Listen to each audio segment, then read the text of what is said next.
employees, our ever reliable friends from the media. Magandang gabi po. Good evening. We are now heading at the culmination of all the hard work that we have done for the year 2022. And it is fitting for us to sit back and contemplate at our gains and losses. Only by then we can plan our next steps towards our dream of progress and wealth.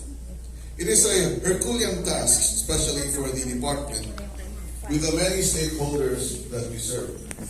Minsan ay natatanong ko sa aking sarili, paano nga ba makakaabot ang mga serbisyo, impormasyon at kaalaman tungkol sa agham at teknolohiya sa mga taong bayang nasa baba, pati na rin sa mga taong nasa taas. Kakaiba ang Department of Science and Technology as we have 18 attached organizations aside from 16 regional offices and 80 provincial science and technology offices. To present in a few slides all the accomplishments of DOST would be very difficult. Unlike other line departments, like they can report kilometers of roads that were constructed, the number of airports established, or hospitals, or schools. But in DOST, we cover so many things. Sa aking pagmumuni-muni, lalo ko naisip na ang media, paano sila mababahaginan natin ng mga kaalaman at paano naman nila ito maipapasa sa ating mga kababayan. Paano ba mapapalakas ang pakikipag-ugnayan sa ating kasamahan sa media? It may be a cliche already, but the truth is, the media is a vital component of science and technology. Without it, developments could not be completely cascaded down to its ultimate beneficiary without the help of our competent and able media professionals. That is why the DOST, through its Science and Technology Information Institute, will be rolling out in the succeeding years programs to enhance our media relations and engagements with our media partners.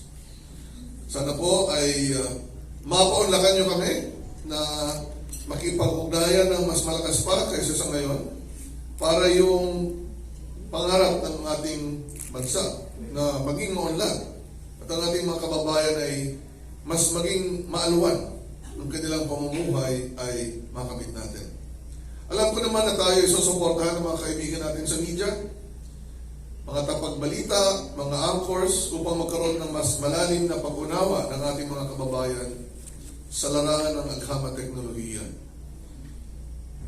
English Tagalog po para ibig sabihin yung ating communication ay maintindihan ng mga partners natin and of course Tagalog para sa karamihan. Ako po'y nangangarap na sa darating na panahon, magiging sandigan po ng ating mga mamamayan ang agham at teknolohiya sa pagresolba ng mga hamon o kahit simpleng suliranin. We can only achieve this dream if each one of us have a strong grasp of science, and we can only achieve deep understanding of science through education and support from our media friends, whom the public trusts and whom the public turns to for news and updates. Our media plays a very crucial role in informing the public. That is why we need to further step up our media engagements and collaboration, especially in capacitating you, our friends, for you to be able to spread the SMT-related information. 2022 is an exciting year, but I think 2023 will be more exciting as the DOST system would like to really work as one department where different agencies attached to it will contribute to the different themes that we want pushed. As you all know, we've been saying that science, technology, and innovation is critical in economic development. Hence, we will push for the creation of enterprises and more jobs through science, technology, and innovation for regional development. We will also address food security, especially on commodities that are really very vital for our kababayans. We will use innovations to look into rice production, also sugar. We'll also look into other commodities we'll try to look into how we can actually ramp up the production of salt and improve the value addition to the commodities that our ordinary farmers produce. Health is an important issue. Hanggang ngayon, meron pa tayong COVID-19 pandemic threat. But soon, I think the World Health Organization will terminate the pandemic. But we need to prepare for future pandemics, as we in the Philippines is one of the most biodiverse country. And as you know, COVID-19 is most likely traceable to bats. And in the Philippines, we have so many bats. Meron pang mas malaking bat. Hindi na yun totoo. Biro lang yan. But in reality, because of global warming and our encroachment to the environment where the biodiversity that we have are being encroached by people, then the risk of having diseases from animals to human would increase with time. So we need to be prepared. Hence, we will continue to develop the framework and the background so that we can actually do a One Health program on human health, animal health, and plants by looking into the virology and vaccine program of the country in coordination with other departments and led by DOST. Transport is also an issue that we need to look into as it cuts across climate change, energy supply, and as you've seen in the National Science and Technology Week, one of the highlights would be the e-mobility program of DOST through PShare, where we have shown you the production or prototypes of electric tricycle, converted tricycle to electric vehicle, to e-jeepneys, and e-boats powered by electricity and also battery supplied by the solar power. We will need advanced batteries as well, so we will be doing that.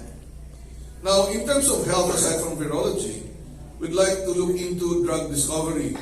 And hopefully, I cannot announce it yet, but there is something that if we are successful in our current trials, phase 1 and 2, then it will be the first ever pill for that specific drug. So it will be more exciting. Energy is an issue also that we need to look into, but this is to be led by DOE.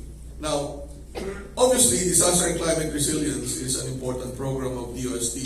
Lahat tayo ay dapat na-involve. Many of you were in the project Maghanda closing, and I'm very thankful for all of you for supporting that. We will continue to do that because the wealth that we create needs to be protected. Now, our scholarships to build our human capital will continue. Our improvement of our service facilities, laboratories will continue. And just to mention that our Advanced Manufacturing Center is one of the few government-led advanced manufacturing, 3D printing in ASEAN. And in fact, we're at least leading many of the countries, but we need to make sure that we ramp up our human capital support for this. It is important that all of this good news be shared with all. I admit that the Department of Science and Technology needs to improve on our communication, and I think it will be a challenge for us, but this challenge will be much easier together with all of you. So as I close, it is our hope that our media friends can help us influence Filipinos to be in the field of science and increase the number of our scientists, engineers, and experts to help the country in leapfrogging its scientific and technological developments.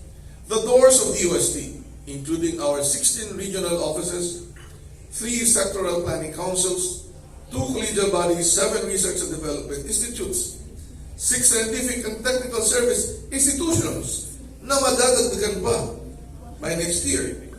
And various service offices are open to serve you and our public, as we are one DOST system to serve you. We are one DOST for all of you. Maraming salamat po. At isang magandang gabi sa ating lahat. And to spice up your evening, I left something that you can actually partake. To whom who are lucky.